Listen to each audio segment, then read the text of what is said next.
discuss just the basic concept of the idea of refinancing, which I feel like surprisingly, some people don't really understand the idea, so I want to kind of clear it up. So the process of refinancing is essentially replacing higher interest debt with lower interest debt. That's all it means. So with a mortgage, all it means is if you have a rate of, let's say, 6.75%, and you can basically take out a new loan to pay off the old debt at a lower rate, that's what refinancing is, right? It's usually used in a mortgage context.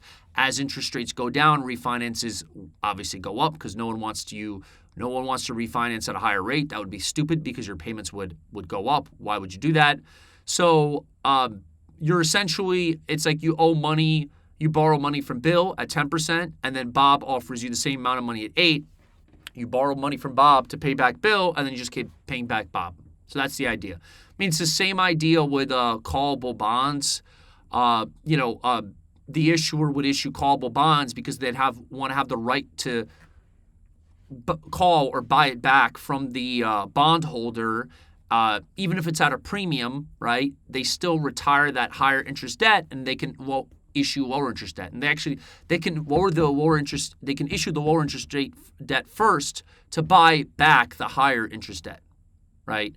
It's the same idea with also pre-refunding of a municipal bond, for example. So let's say you have a municipality and rates go down, let's say the bonds are not callable, or let's say it's not callable for a long time. They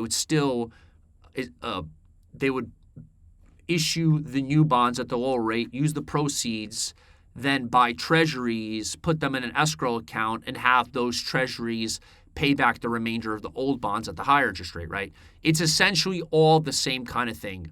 And what that causes is reinvestment risk for the investor who holds the assets, because now they're getting paid back their money and they're forced to reinvest at a lower rate. So call risk is really a branch of reinvestment risk, and so is prepayment risk in a mortgage-backed security or a CMO. It's essentially a subsection of reinvestment risk. So if you found this information helpful, please like and subscribe, and listen for more.